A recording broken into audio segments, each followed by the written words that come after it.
Hi hello family, ಇವತ್ತು ನಮ್ಮ ಮಡಿಕೇರಿ ಸ್ಟೈಲಿನ ಮದುವೆಯನ್ನು ನಿಮಗೆ ತೋರಿಸ್ತಾ ಹೋಗ್ತೀನಿ. ಅದರಲ್ಲೂ ಮಡಿಕೇರಿ ಗೌಡ್ರ ಮನೆ ಮದುವೆ ಹೆಂಗಿರುತ್ತೆ ಅಂತ. ಮೊದಲನೇ ದಿನ ಮದುಮಗಳು ಏನಿರ್ತಾಳೆ ಆಕೆನ ಕರ್ಕೊಂಡು ಫಲ ಬಿಡುವಂತಹ ಮರಕ್ಕೆ ಹತ್ತಿರ ಕರ್ಕೊಂಡೋಗಿ ಆ ಮರಕ್ಕೆ ನೀರು ಹಾಕೋದು, ಅಕ್ಕಿ ಹಾಕೋದು ಅಂತ ಒಂದಷ್ಟು ಸಂಪ್ರದಾಯಗಳನ್ನು ಪಾಲನೆ ಮಾಡ್ತಾರೆ. ಇದೆಲ್ಲ ಒಂದು ಕಡೆ ಆದರೆ, ಮತ್ತೊಂದು ಕಡೆ ನಮ್ಮ ಮಡಿಕೇರಿ ಆದ ಕಾರಣ ಹಂದಿ ಕುಯ್ಯೋಕ್ಕೆಲ್ಲನೂ ರೆಡಿ ಮಾಡ್ಕೊಂಡಿರ್ತಾರೆ. ಯಾಕಂದರೆ ನಮ್ಮ ಕಡೆ ಹಂದಿ ಬಾಡಿ ಇಲ್ಲದೆ ಯಾವ ಮದುವೆನೂ ನಡೆಯಲ್ಲ. ಹಾಗಾಗಿ ಮದುವೆಯ ಆರಂಭದ ದಿನದಲ್ಲಿ ಈ ರೀತಿ ಹಂದಿಯನ್ನು ಸರಿ ಮಾಡ್ತಾರೆ. ಯಾಕಂದರೆ ದೊಡ್ಡಪ್ಪ, ಚಿಕ್ಕಪ್ಪ, ಅಣ್ಣಂದಿರು, ತಮ್ಮಂದಿರು ಎಲ್ಲರೂ ಕೂಡ ಬಂದು ಫ್ಯಾಮಿಲಿ ಸೇರಿಕೊಂಡು ಈ ಥರ ಹಂದಿ ಸರಿ ಮಾಡೋದು, ಹಂದಿ ಕರಿ ಮಾಡೋದು, ಫ್ರೈ ಮಾಡೋದು, ಚಿಲ್ಲಿ ಮಾಡೋದು, ಮನೆ ಮುಂದೆಲ್ಲ ಚಪ್ಪರ ಹಾಕೋದು, ಇದೆಲ್ಲ ಇದು ಎಷ್ಟು ಖುಷಿ ಆಗುತ್ತೆ ಅಲ್ವಾ. ಅದೇ ರೀತಿಯಾಗಿ ಇವತ್ತು ನನ್ನ ದೊಡ್ಡಪ್ಪ, ಚಿಕ್ಕಪ್ಪ ಎಲ್ಲರೂ ಕೂಡ ಒಂದು ಕಡೆ ಬಾಳೆ ಎಲೆ ಹಾಸಿ ಪೀಸನ್ನು ಕಟ್ ಮಾಡೋಕ್ಕೆ ರೆಡಿ ಮಾಡ್ತಾಯಿದ್ರೆ, ಮತ್ತೊಂದು ಕಡೆ ಅಜ್ಜ ಅಂಕಲು ಹೆಂಗೆ ಕಟ್ ಮಾಡೋದು ಇಷ್ಟು ದೊಡ್ಡ ಹಂದಿನ ಅಂತ ಯೋಚನೆ ಮಾಡ್ತಾಯಿದ್ರು. ಅದಾದಮೇಲೆ ನಾವು ಇದೊಂದು ಕ್ಲಿಪ್ಪನ್ನ ತಗೊಂಡೆ. ಯಾಕಂದರೆ ಬರ್ನಿಂಗ್ ಇದ್ರಲ್ಲಿ ತುಂಬ ಇಂಪಾರ್ಟೆಂಟ್ ಆಗುತ್ತೆ ಫೋರ್ಕ್ ಮಾಡಬೇಕಾದ್ರೆ. ಮದುವೆಗಂತ ಅಂದರೆ ಸಾಮಾನ್ಯವಾಗಿ ನಮ್ಮ ಮಡಿಕೇರಿ ಸೈಡ್, ಸೋಮವಾರಪೇಟೆ ಸೈಡೆಲ್ಲ ಹಂದಿ ಮಾಂಸ ಚೆನ್ನಾಗಿದ್ದರೆ ಮಾತ್ರ ಮದುವೆಲಿ ಊಟ ಚೆನ್ನಾಗಿತ್ತು ಅಂತ ಹೇಳ್ತಾ ಇರ್ತಾರೆ. ಹಾಗಾಗಿ ತುಂಬ ಕ್ಲೀನಾಗಿ, ಇದು ನಮಗೆ ಮದುವೆಗಲ್ಲ, ಮದುವೆ ಹಿಂದಿನ ದಿನ ನಾವು ಶಾಸ್ತ್ರ ಮಾಡ್ತೀವಿ. ಈಗ ನಾನೇನು ಕ್ಲಿಪ್ ಹಾಕಿದ್ದೆ ಆ ಥರ ಅಂದರೆ ಒಂದು ಕಡೆಯಾಗಿ ಮೆಹಂದಿ ಶಾಸ್ತ್ರ ಅಂತಲೇ ಹೇಳ್ಬೋದು.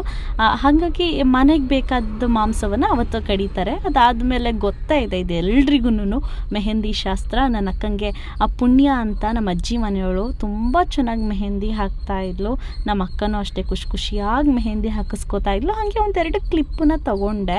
ಅದಾದಮೇಲೆ ನನ್ನ ಅಕ್ಕನ ಫ್ರೆಂಡ್ಸ್ ಎಲ್ಲ ಇದ್ರಲ್ಲ, ಮೆಹಂದಿ ಹಾಕಿದ್ಮೇಲೆ ಬಿಡಿ ನನ್ನ ಅಕ್ಕ ಇನ್ನೇನು ಮನೆ ಬಿಟ್ಟು ಹೋಗ್ಬೇಕಲ್ಲ ಅಂತ 34 ಕಲ್ಲನ್ನು ಬಿಟ್ಕೊಂಡು ಅಂತ ಅಳ್ತಾಯಿದ್ರು. ನಮ್ಮ ಅಜ್ಜಿನೂ ಅಷ್ಟೇ ಪಾಪ ಅಳ್ತಾಯಿದ್ರು. ನಮಗೂ ಬೇಜಾರಾಗುತ್ತೆ, ಏನು ಮಾಡೋದು, ಹೆಣ್ಮಕ್ಳನ್ನ ಕೊಡಲೇಬೇಕಲ್ವಾ.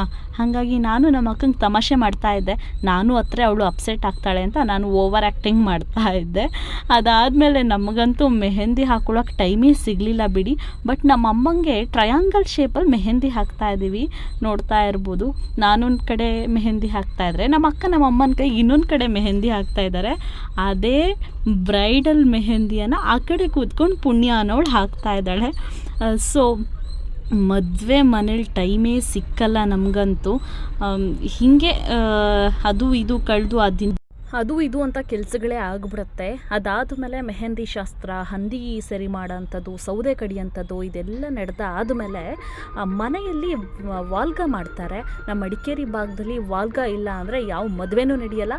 ನಾನ್ ವೆಜ್ ಇಲ್ಲ ಅಂದ್ರೂ ಯಾವ ಮದುವೆ ಕೂಡ ಆಗೋದೇ ಇಲ್ಲ. ಹಾಗಾಗಿ ಮನೆ ಮುಂದೆ ವಾಲ್ಗದವ್ರು ಬಂದಿದ್ದರು. ಒಂದು ಕಡೆ ಹಂದಿ ಸರಿ ಮಾಡ್ತಾಯಿದ್ರೆ, ಇನ್ನೊಂದು ಕಡೆ ಮೆಹಂದಿ ಹಾಕ್ಕೊಳ್ತಾಯಿದ್ರೆ, ಮತ್ತೊಂದು ಕಡೆ ವಾಲ್ಗದವರು ಬಾರಿಸ್ತಾಯಿದ್ರು. ಈ ವಾಲ್ಗದ ಸೌಂಡ್ ಕೇಳಿದರೆ ಒಂದು ಕಡೆ ದುಃಖ ಆದರೆ ಇನ್ನೊಂದು ಕಡೆ ಖುಷಿ ಆಗುತ್ತೆ. ಮನೆ ಮುಂದೆ ವಾಲ್ಗ ಸೌಂಡ್ ಕೇಳೋಕ್ಕೆ ಒಂದು ಸಖತ್ತಾಗಿರುತ್ತೆ. ಹಾಗಾಗಿ ಇದು ನನ್ನ ಅಕ್ಕನ ಮದುವೆಯ ಮೊದಲನೇ ವ್ಲಾಗು.